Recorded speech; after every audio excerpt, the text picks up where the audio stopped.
Bienvenidos y bienvenidas a un episodio de su programa Punto de Partida, el programa donde hablamos de derechos humanos, democracia y justicia, desde una mirada social. Y hoy vamos a profundizar en uno de los temas fundamentales del derecho internacional, de los derechos humanos, con un enfoque especial en la región latinoamericana, pero también con una mirada global. En este episodio tendremos la compañía del alumno Eric Contreras Flores, de la Facultad de Ciencias Políticas y Sociales de la UNAM, y estaremos revisando una serie de preguntas clave para entender un poco más a detalle la materia Estado, Sociedad y Derecho. Y qué mejor forma que revisando el caso de la primera sentencia internacional condenatoria en contra del Estado mexicano, de MacGregor y Fernando Silva, pero sobre todo tomando en consideración el cómo operan los tribunales regionales, qué implica la responsabilidad internacional del Estado y cómo el derecho internacional influye en las leyes internas de los países. Y sin más, comencemos. Bueno, pues ¿qué tal, Eric? Bienvenido a Punto de Partida.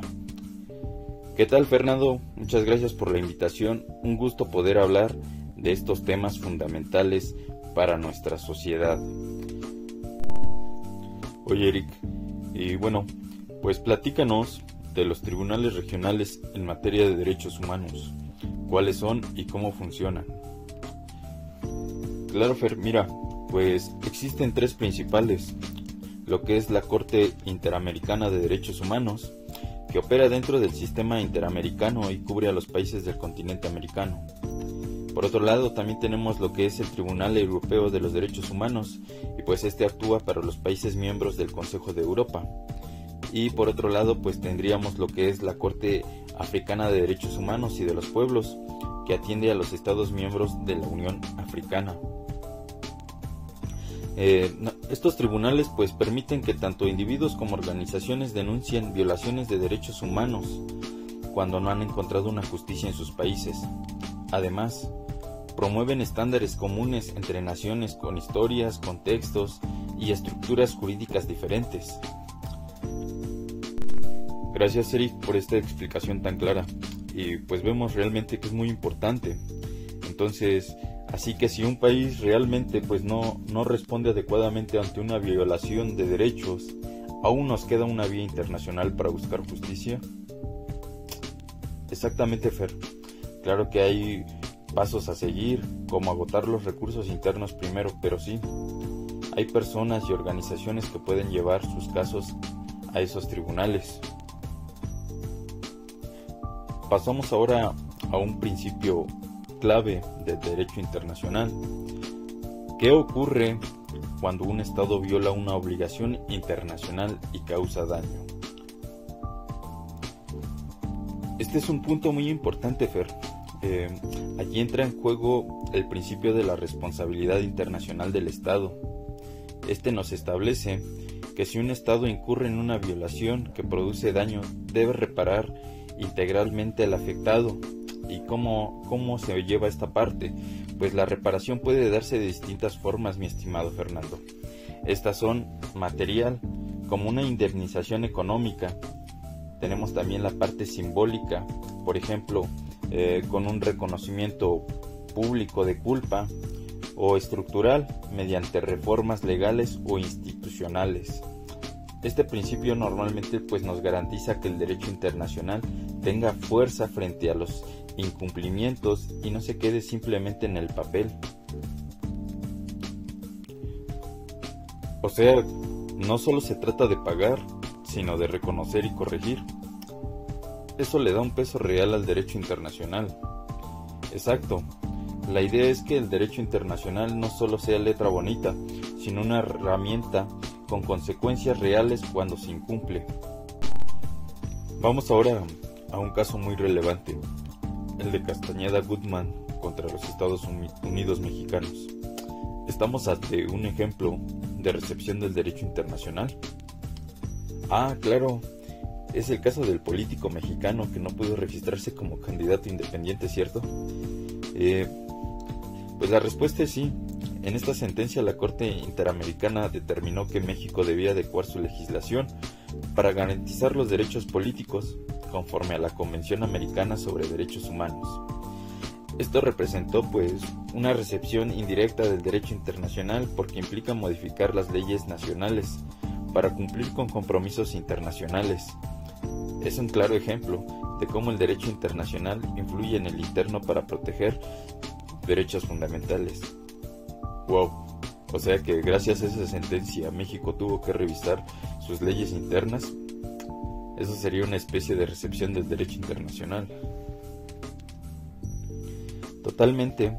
Este caso es el ejemplo de los compromisos internacionales que pueden fortalecer los derechos fundamentales a nivel interno. Seguimos con una pregunta que va al corazón de cualquier democracia. ¿Por qué son tan importantes los derechos de participación democrática para la igualdad, la no discriminación y el Estado de Derecho? Buena pregunta. Suena como algo técnico, pero en realidad nos afecta a todos.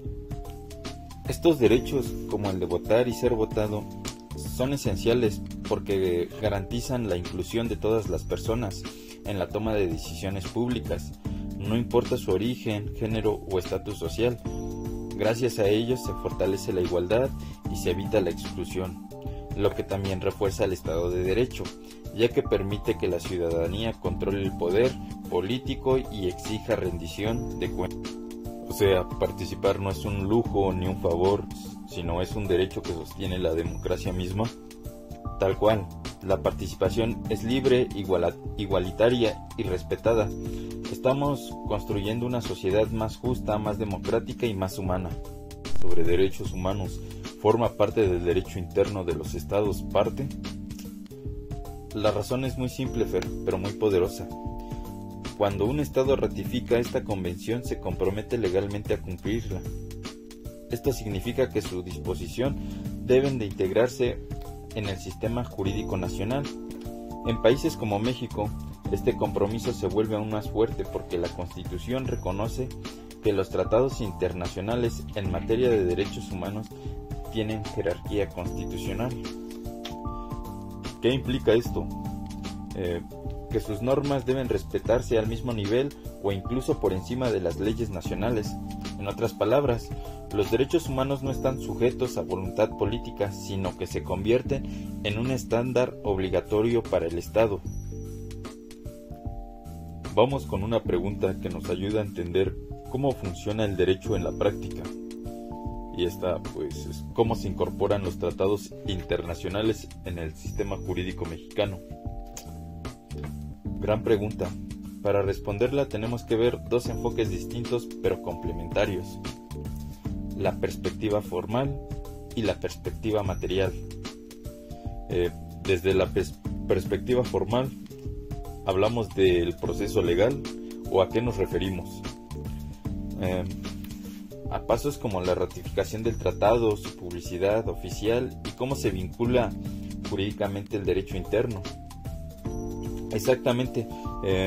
También tenemos esta perspectiva material que va más allá del procedimiento. Aquí lo importante es el contenido del tratado y cómo este influye en la interpretación y aplicación de nuestras leyes internacionales. Y aquí es donde entra algo clave: la reforma constitucional del 2011 en México, que desde entonces los tratados internacionales en materia de derechos humanos tienen el mismo rango que la Constitución. Sí, significa que no son simples recomendaciones, tienen una fuerza legal y más aún son una herramienta poderosa para controlar el poder, sobre todo cuando las leyes nacionales no alcanzan a proteger los derechos humanos como deberían. Estamos llegando al final de este episodio con una reflexión interesante: cómo ha cambiado el caso Castañeda Guzmán la visión tradicional de la soberanía del Estado. Un tema crucial. Este caso nos mostró que la soberanía estatal no es absoluta, especialmente cuando hablamos de derechos humanos. Exactamente. En este caso, México reconoció que su legislación debía alinearse con los compromisos internacionales. Un gran paso. Claro, y ese cambio se reflejó con una reforma clave. En 2012, con la reforma política se permitieron las candidaturas independientes, lo que abrió las puertas para que las personas sin afiliación a partidos políticos puedan postularse a cargos públicos. Esto es fundamental porque fortalece la democracia y amplía la participación ciudadana. Recordemos, las voces de todos cuentan. Perfecto, Eric. Y pues antes del cierre, me gustaría que hiciéramos una rápida recapitulación de lo que aprendimos el día de hoy. Pues primeramente vimos lo que es el rol clave de los tribunales regionales de derechos humanos, como la Corte Interamericana, el cual juega un papel fundamental cuando los estados no garantizan justicia dentro de sus fronteras. Luego descubrimos que el principio de la responsabilidad internacional que obliga a los estados a reparar el daño cuando incumplen sus compromisos internacionales, no basta con violar y seguir adelante. El caso Castañeda-Guzmán, entendimos cómo el derecho internacional no solo influye, sino que transforma el derecho nacional, abriendo nuevas puertas a formas de participación democrática. Claro, reflexionamos también sobre cómo los tratados internacionales tienen fuerza dentro del sistema jurídico mexicano y cómo su jerarquía permite controlar el poder cuando vulnera los derechos humanos. Quedó claro también que la soberanía de un Estado hoy no significa actuar sin límites, significa comprometerse con los estándares internacionales de justicia y derechos humanos. Porque en este mundo interconectado, lo local y lo global ya no están separados. Todo forma parte de la misma lucha por los derechos humanos. Y con esto cerramos el episodio de hoy. Esperamos que este tema te haya generado reflexiones importantes sobre la intersección entre los derechos humanos y la soberanía del Estado. No olvides seguirnos en nuestras redes sociales, compartir el episodio y dejarnos tus comentarios. Hasta la próxima. Esto fue Punto de Partida.